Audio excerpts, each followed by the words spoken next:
దేవుని ప్రియులకు శుభములు. ఈ దినమందు దేవుని వాక్యాన్ని చదువుకుందాము.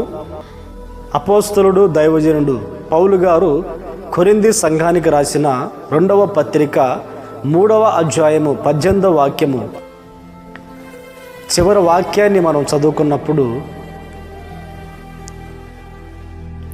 ప్రభువగు ఆత్మచేత ఆ పోలికగానే మార్చబడుచున్నాము.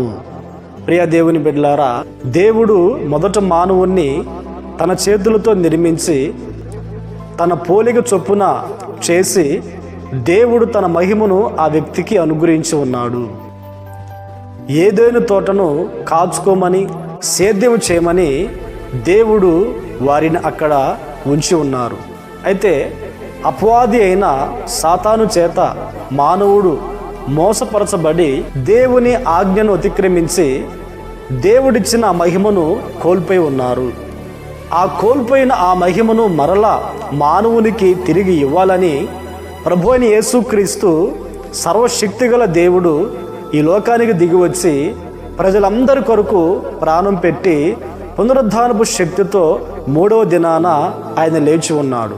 అయితే ఎవరైతే యేసుక్రీస్తు నిజమైన దేవుడని అంగీకరించి బాప్తిసం పొంది ఆయన్ని వెంబడిస్తూ ఉన్నారో, దేవుని యొక్క మహిమను ధరించిన మానవుడు ఆ మహిమను కోల్పోకుండా తన బ్రతుకు దినములన్నిట కూడా క్రీస్తు కొరకు బ్రతికి దేవుని యొక్క మహిమను కాపాడుకుంటూ మహిమ నుండి అధిక మహిమ పొందుచు దేవుని యొక్క పోలికలోకి మనం మార్చబడాలి.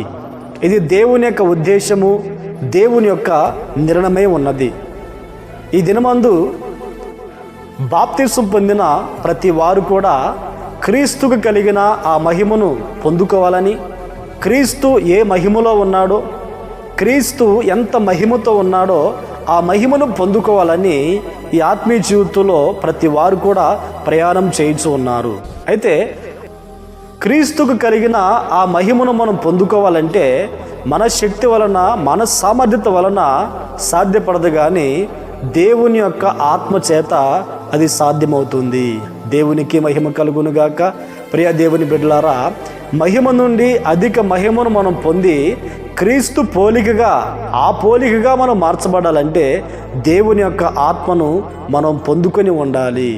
ఈ మాటలు వింటున్న ప్రియ దేవుని బిడ్డలారా, నీవు దేవుని యొక్క పోలికగా మార్చబడాలి అంటే దేవుని యొక్క ఆత్మను మనం పొందుకొని ఉండాలి. ఆది అపోస్తుల దినాలలో గదిలో 120 మంది దేవుని యొక్క ఆత్మను పొందుకొని ఉన్నారు. ఆ పరిశుద్ధాత్మను మనం కూడా పొందుకున్నప్పుడు దేవుని ఆత్మ మనలో ఉండి క్రీస్తు పోలికగా మారుస్తాడు గనుక మన బ్రతుకు దినములలో దేవుని యొక్క ఆత్మను మనము కలిగి ఉండి క్రీస్తుకు కలిగిన సంపూర్ణతలోనికి మనమందరము మార్చబడి పరలోక రాజ్యము చేరుదుముగాక. ప్రార్థన. పరిశుద్ధుడా, ప్రేమ స్వరూపి, మీకు స్తోత్రాలు చెల్లిస్తున్నాము నైనా. మీ ఆత్మచేత మేము మీ పోలికగా మేము మార్చబడాలని, మార్చబడినప్పుడు మీ పరలోక రాజ్యము చేరుటకు అవకాశము కలుగుతుందని మీరు మాతో మాట్లాడేందుకు స్తోత్రాలు చెల్లిస్తూ ఉన్నాము. మా బ్రతుకు దినములన్నిట మీ ఆత్మచేత మేము నింపబడి మీ ఆత్మను కలిగి జీవించుటకు సహాయం అనుగ్రహించండి. ఈ దినమంతా మీరు మాతో ఉండి కృపాక్షేమాలు తోడుగా ఉంచి మహిమను పొందమని యేసు నామములో ప్రార్థించి అడిగి వేడుకొనుచున్నాము తండ్రి. ఆమేన్, ఆమేన్. దేవుడు మిమ్మల్ని ఆశీర్వదించునుగాక.